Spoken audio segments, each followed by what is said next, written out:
everyone, welcome back to the channel Learning Side. In this video, we will study about the DCL and TCL command. As we have already studied about the DDL and DML commands in previous video and their implementation on MySQL command line client. So if you have not seen those videos, then go through those videos and after seeing them, come to this video. So let's start with DCL command. DCL command means data control language. ये क्या करता है, हमारा SQL server में data का जो access है उसे कंट्रोल करता है. मींस जैसे हमारा कोई भी डेटाबेस है, उसमें डेटा पड़ा हुआ है, अब यूजर का एक्सेस जो उस डेटा को होगा उसे कंट्रोल करता है हमारा DCL command. Okay, means we can say this DCL command in SQL server will control the data access permission. Okay, DCL commands के अंदर हमारे दो कमांड्स आते हैं, ग्रांट और रिवोक. ग्रांट कमांड से क्या करते हैं, हम यूजर को परमिशन देते हैं डेटाबेस को एक्सेस करने के लिए, डेटाबेस में जो डेटा पड़ा है उसे यूज करने के लिए. और रिवोक कमांड से हम क्या करते हैं, जो हमने परमिशन यूजर को दी है उस डेटा को एक्सेस करने के लिए, उसे रिवर्ट बैक मीन्स उसे विड्रॉ करने के लिए, उस परमिशन को हटाने के लिए हम रिवोक कमांड का यूज करते हैं. Okay, now let's see the syntaxes of them and how to use in our query language. Syntax for the grant command. इसमें क्या लिखा हुआ है, grant privileges on object to user. Grant हमने यहाँ पे अपना कमांड यूज किया है, प्रिविलेजेस मतलब जो हम यूजर को दे रहे हैं, जो परमिशन हम यूजर को दे रहे हैं डेटा को एक्सेस करने की, वो किसी भी टाइप की परमिशन हो सकती है. हम डेटा रिट्रीव करना चाहते हैं डेटाबेस में से तो सेलेक्ट, हम डेटा डिलीट करना चाहते हैं तो delete, modify, alter, insert, update, किसी भी तरीके की परमिशन हम जो दे रहे हैं यूजर को, वो हमारी इस प्रिविलेज के अंदर आती हैं. As you can see these are the privileges. उसके बाद हम यूज करते हैं on and then object. Object हमारा क्या हो सकता है, हम जो ये सारे एक्सेस करेंगे वो किस पे करेंगे, टेबल पे करेंगे ऑफकोर्स, या डेटाबेस पे करेंगे. यही दो चीजें होती हैं. तो यहाँ पे क्या आता है, टेबल का नेम टू यूजर यहाँ पे यूजर का नेम आएगा जो इस डेटा को एक्सेस करना चाहता है. Okay, so it is the syntax of the grant command. As you can see the example, grant, select, insert, update, delete, on table का नेम एम्प्लॉय, टू यूजर का name Priya. And you can see other also two example. I hope you understand the work of the grant, its syntax and its example. Now let's move next to the revoke command. Revoke command हमने जैसे कि आपको बताया था कि जो grant command हमारी permission देता है यूजर को डेटा एक्सेस करने के लिए, उसको रिवोक बैक मींस उसको विड्रॉ करता है हमारा रिवोक कमांड. ओके, इसका जो सिंटेक्स है वो ये है, revoke privileges on object from user.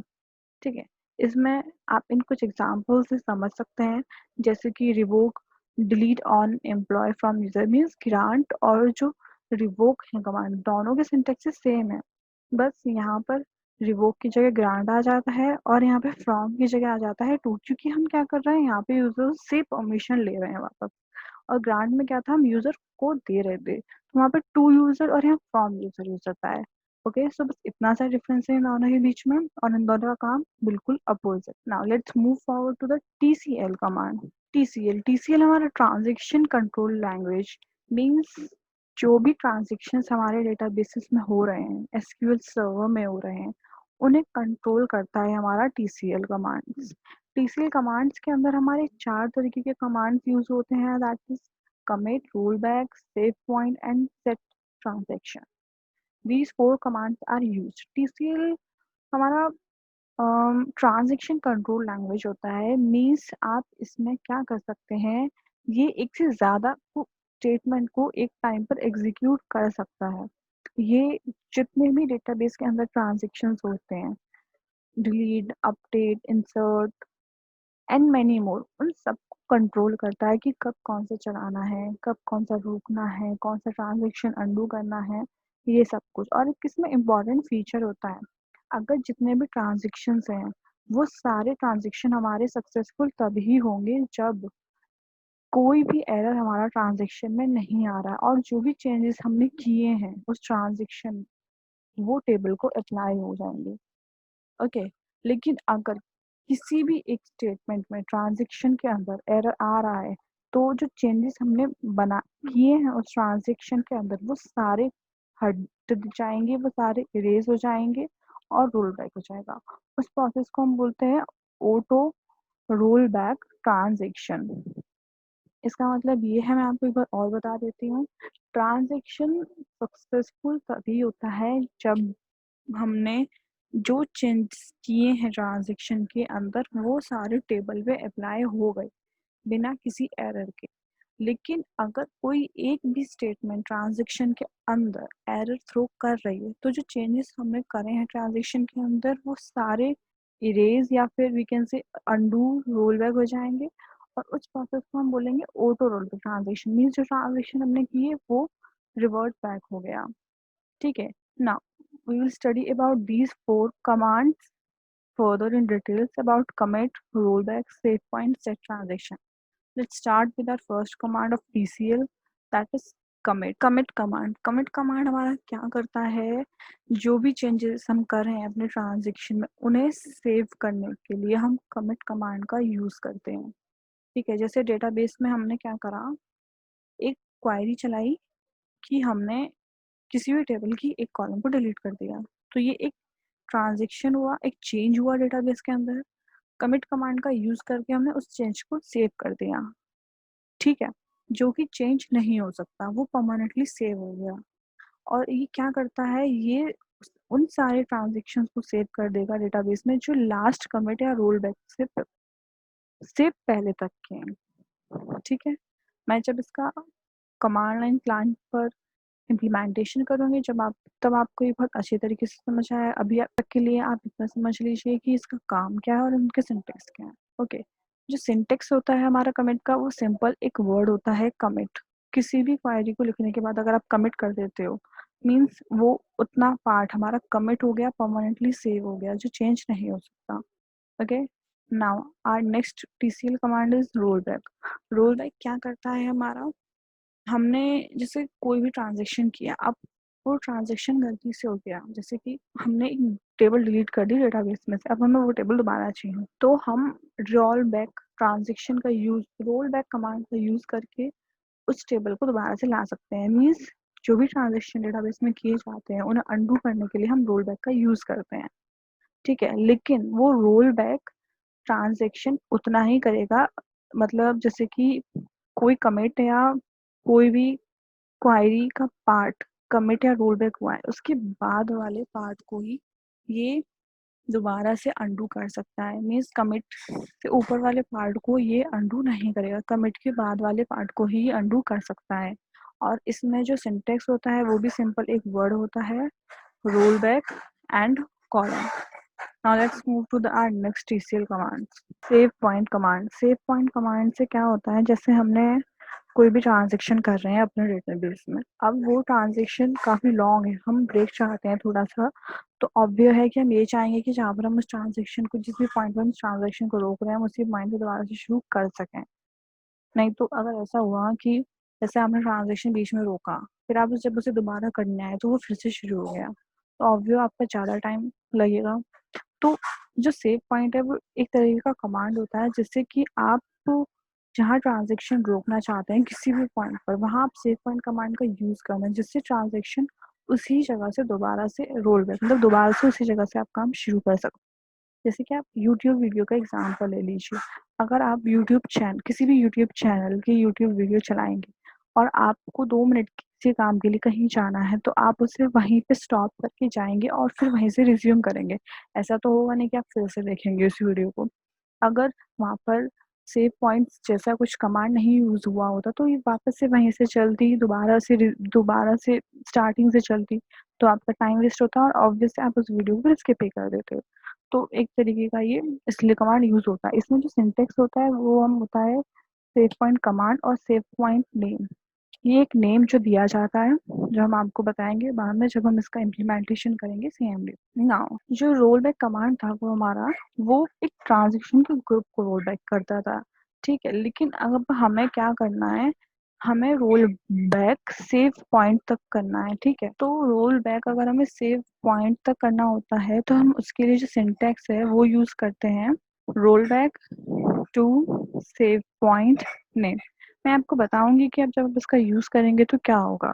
Okay, वो आपको ऐसे समझ नहीं आएगा, वो CMD पे जब हम इसे इम्प्लीमेंट करेंगे तब मैं आपको बता दूंगी। लेकिन अब इसमें एक चीज और है, अब आपने जो सेव पॉइंट क्रिएट किया, आप उसको उसे डिलीट करना है, तो आप क्या करेंगे? तो जो सेव पॉइंट क्रिएट किया उसे डिलीट करने के लिए हम एक रिलीज सेव पॉइंट नाम का कमांड यूज करते हैं, जिसका सिंटेक्स होता है रिलीज सेव पॉइंट और सेव पॉइंट नेम, जिसे हम रिलीज या फिर यू कैन से डिलीट करना चाहते हो। जब आप इसे डिलीट कर दोगे तो क्या होगा कि जो रोल बैक कमांड है वो ट्रांजेक्शन को अनडू नहीं करेगा। मीन्स एक बार सेव पॉइंट डिलीट होने के बाद वो उसे दोबारा अनडू नहीं कर सकता। Okay, let's move. Next command of the TCL is set transaction. Set transaction से क्या होता है, ये हमारे ट्रांजेक्शन को इनिशिएट करता है। मीन्स यहाँ से ट्रांजेक्शन एक तरीके से शुरू होता है डेटाबेस में। सेट ट्रांजेक्शन जो होता है वो हमारे ट्रांजेक्शन के कुछ स्पेसिफिक कैरेक्टर्स को बताते हैं कि जो हमारा ट्रांजेक्शन है वो सिर्फ रीड ऑनली फॉर्म में या फिर रीड राइट दोनों फॉर्म में है। इस तरीके की प्रॉपर्टीज जो हमारे डेटाबेस ट्रांजेक्शन की हैं उन्हें बताता है हमारा सेट ट्रांजेक्शन। और इसका जो सिंटेक्स होता है वो ये होता है, सेट ट्रांजेक्शन ब्रैकेट। इसमें दो फॉर्म्स होती हैं, या तो वो रीड राइट फॉर्म में होगा या फिर वो रीड ओनली फॉर्म में होगा। ये दो प्रॉपर्टीज होती हैं हमारे डेटाबेस की। ठीक है, moving forward let's see the difference between the role back and commit command. जो रोल बैक कमांड है वो हमारा क्या करता है, जो DML कमांड्स में चेंजेस होते हैं उन्हें अनडू कर सकता है, बट जो कमिट कमांड है वो उन चेंजेस को परमानेंटली सेव कर देता है। रोल बैक कमांड क्या करता है हमारा, ये करंट ट्रांजेक्शन को रोल बैक करता है। और जो कमिट कमांड क्या होता है, उन करंट जो चेंजेस है हमारे करंट ट्रांजेक्शन्स के उन्हें परमानेंटली सेव कर देता है। जो रोल बैक कमांड है उसका सिंटेक्स कुछ इस तरीके से लिखा जाता है CMD पर, delete from table name roll back. मतलब जो हम टेबल डिलीट कर रहे हैं उसे रोल बैक करना, उसे अनडू कर देना। और कमिट कमांड में सिर्फ हम नॉर्मल वर्ड लिखते हैं। Okay, now there are some important points to remember. Now let's see what are these points.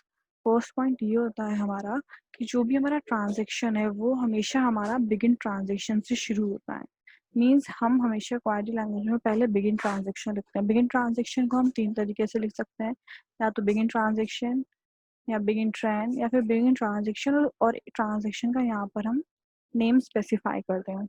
Okay, और जो हमारा एवरी ट्रांजेक्शन है या तो वो हमारा कमिट से एंड होना चाहिए या फिर वो हमारा रोल बैक स्टेटमेंट से एंड होना चाहिए।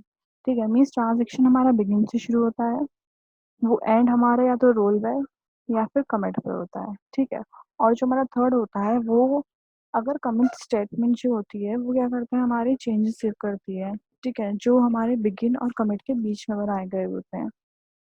और there are multiple ways to write this statement. हम उसे commit transaction, commit commit transaction, transaction name, हम किसी भी तरीके से लिख सकते हैं। मतलब कमिट ट्रांजेक्शन जो होती हैं, जो भी चेंजेस बिगिन और कमिट के बीच में, मतलब बिगिन कमिट के बीच में जो भी क्वेरी लिखी हुई है उसे परमानेंटली सेव कर देता है डेटाबेस के अंदर। और जो रोल बैक है वो क्या करता है, बिगिन और रोल बैक कमांड के बीच में जो क्वेरी लिखी होती है उसे अनडू कर देता है।